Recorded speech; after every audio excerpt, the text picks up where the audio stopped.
You know, I'm pretty sure that in the past you have started a project and gave up on it and it never saw the light of the day again. You know, unfinished, gone, forgotten. And that's exactly what happened to me in spring when I wanted to do a pixel art animation that, you know, I dropped and never finished. And with the release of my new animation, not related to the one that I, buried, I just want to share with you 5 steps that really helped me stick through the whole process.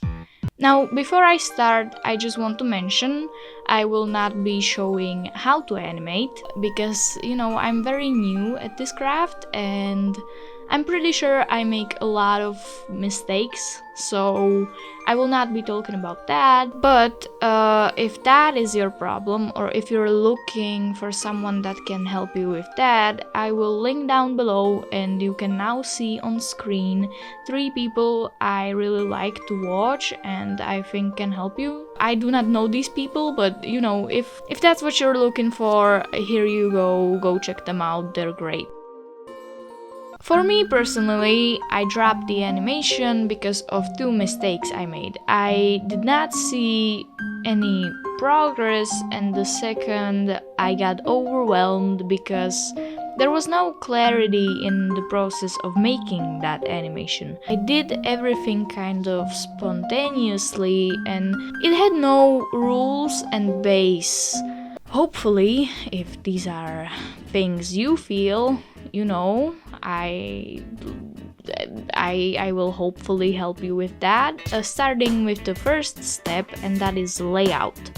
Before you even think about getting your pen and animating your heart out, I want you to write down every single scene, what will happen in that scene, best, what music you will use in that scene, and just have it, on a sheet of paper, in your phone, doesn't matter, it does not have to be presented nicely. I just want you to have these kind of clear points to come back to, later on. And when you're done with this, only then you can take your little pen and your little tablet and create the workspace for yourself. So I want you to do rough sketches of those scenes you just written down and block out the different layers you will be working on. Blocking out the different layers, you might create new layers later on to create some things, in your animation, but I do want you to have foreground, background, middle ground, just these kind of main few ones that you will be using throughout the whole thing. Now, another point, very, very important one, is that the scenes, the sketches, do not have to match the final results. I just want you to kind of see the scenes, just have them there. You can change them a bit or completely in the process, but I do want you to have them. This will kind of help, or working on all of them at the same time will help with the not seeing progress mistake. And now finally to the whole reason you are here, and that is the third step, animation. Now I've seen people animating lines first and then coloring them in, but I personally, and again, I do not do animation often, I'm very new to it, so do it your way, I have no idea what I'm doing, but I personally animate in big shapes I refine later. While animating, I also choose which scenes will be going to loops, so 6 frames that you will copy paste and will be repeated, but it's one big animation. Do not stretch them out yet, or if you want you can do that, that's completely on whatever works for you. One very, very important point to make is that colors do not have to match the final colors you will have there. But I do want you to make everything a different color, because there's this one little trick, and that is Shift R. It's from one of the guys I have mentioned earlier. You will have the link to his video in the description, not just only his channel.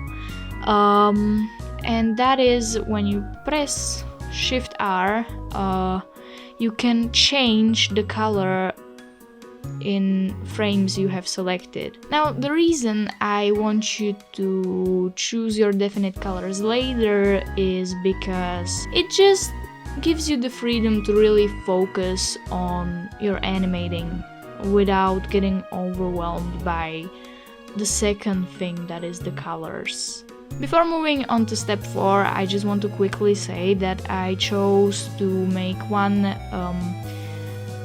scene separate from the others because I wanted to make it a bit longer, and I will explain how I patched it together later. Now, finally to the 4th step, and that is polish. And the only thing I can say in this step is polish the shit out of it. And when I say that, I mean polish the living, breathing, everything out of it. You know, colors, refine the shapes, do the little details, I don't know, stretch out your loops, just take it to the final stage of how you want your animation to look. With that, let's move on to the fifth step. How do I say that? Hold on. Fifth. Let's With that being said, let's move on to the final step, and that is edit it. Yay. That means, you know, adding sound effects, music, whatever your heart desires. In this step, I, added the longer scene in between my other scenes and just play around. And there's another issue with that, or there's not actually an issue, but for me there was, because I like to edit in Premiere, but Premiere, for some reason, my friend Premiere ignores the timing of the frames in GIF files, and that's in a sprite the only kind of way to save your animation. So what I do is I first put it in CapCut. I also edit text in CapCut because I really like their animation options, like for example with my previous animation. But the main thing why I edit in it is to convert it to MP4, and then I can edit freely in Premiere because my friend Premiere no longer ignores the timing of my frames. And with that being said, that's it for this video. That's everything I did for me to be able to stick to the end of my animation and not add it to the bit of projects I have unfinished. Have a fantastic time animating, guys. Good night.